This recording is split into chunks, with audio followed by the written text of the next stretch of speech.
पर ये तो मूवी है, और मेरी लाइफ कोई मूवी तो है नहीं जहां मैंने सेंटिमेंटल सा डायलॉग मारा, 2-4 आंसू बहाए और पापा डीडीएलजी की सिमरन के बाप की तरह कह देंगे कि जा बेटा जा, जी ले अपनी जिंदगी।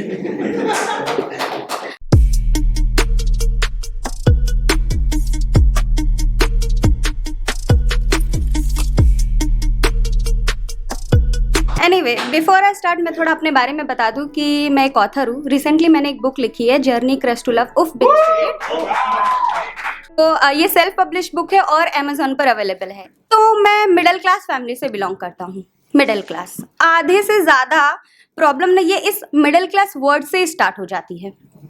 और अगर आप घर के इकलौते बेटे हो तब तो हो गई तुम्हारे मन की पूरी, क्योंकि अब उनके सपने और ख्वाहिशों का बोझ तुम्हारे सर पर होगा।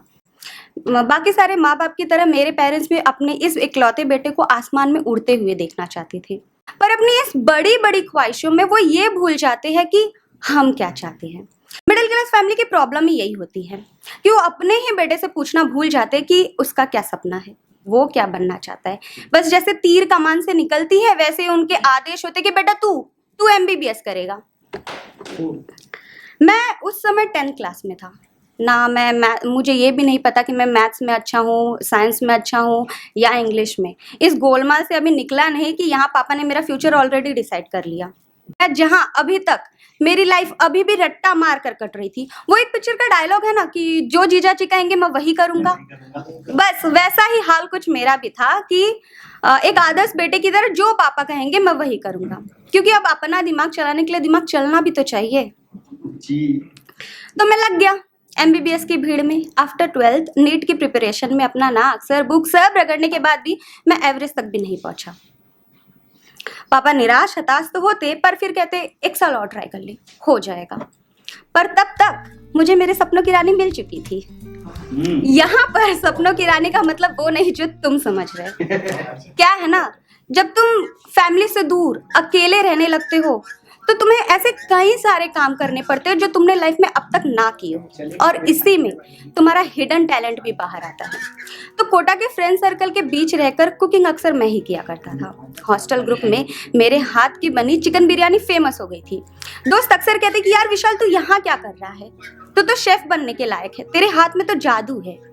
शेफ सुनकर मुझे भी अच्छा लगा जैसे मेरी अंधेरी लाइफ को एक रोशनी सी मिल गई हो। मुझे इस बात का एहसास तो अब तक हो गया था कि ये एमबीबीएस मेरे बस की चीज नहीं है, तो मैंने डिसाइड कर लिया कि मैं होटल मैनेजमेंट करूंगा। पर पापा से कौन बात करे।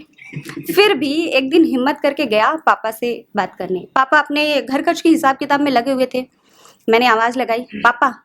वो अभी भी लगे हुए, और मुझ में भी इतनी हिम्मत नहीं थी कि मैं उनके मेरी तरफ देखने का इंतजार करूं और फिर आंखों में आंखें डाल के उनसे अपनी बात कहूं। तो मैंने यूं ही झटके में कह दिया, पापा मुझे एमबीबीएस नहीं करना। पापा का नॉर्मल सा रिएक्शन, क्यों? मैंने कहा मुझे होटल मैनेजमेंट करना। अब जो झटके में उन्होंने अपनी गर्दन घुमाई और कहा क्या? पता नहीं कि उनका ये क्या मुझे 3 बार सुनाई दिया। लगता है सास बहू का सीरियल मम्मी के साथ बैठ के कुछ ज्यादा ही देख लिया है।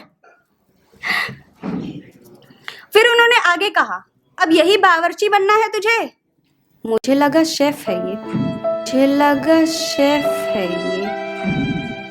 शेफ से सीधा बावर्ची पे लाके पटक दिया। मैंने खुद से कहा all is well, all is well. मैंने गहरी सांस ली और फिर पापा को बताने लगा कि मैं कितना अच्छा कुकिंग कर लेता हूँ और मेरे दोस्तों का इस बारे में क्या कहना है। ना सिर्फ इतना ही, बल्कि जब मैं कुकिंग करता हूँ तो मैं सब कुछ भूल जाता हूँ, जैसे मैं बस इसी चीज के लिए बना हूँ। और इससे जो वाइब आती है, अपने इस पहले प्यार के बारे में इतना पैशनेटली बताने में मैं उनका गुस्से से तमतमाया लाल चेहरा देखना तो भूल ही गया। और जब उनके चेहरे पर नजर पड़ी तो मेरी बोलती बंद। उनका चेहरा साफ जाहिर कर रहा था कि अब बस, अब आगे कुछ मत कहना। 2 सेकंड की चुप्पी के बाद 3 इडियट के फरहान की तरह डायलॉग मारते हुए मैंने कहा, पापा मैं डॉक्टर बन भी गया तो बहुत खराब बनूंगा।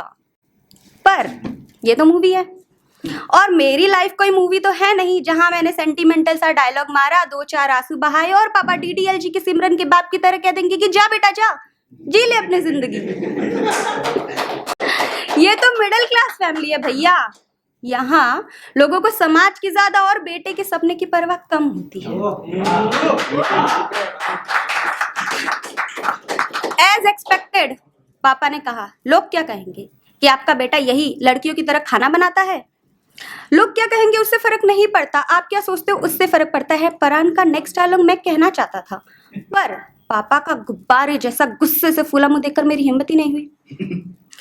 मतलब उनको देखकर ऐसा लग रहा था कि बस अगर मैंने एक और शब्द कहा तो ये इंसान मुझे यहीं का यहीं कच्चा चबा जाएगा। तो यहाँ मेरी दाल गलने नहीं वाली थी।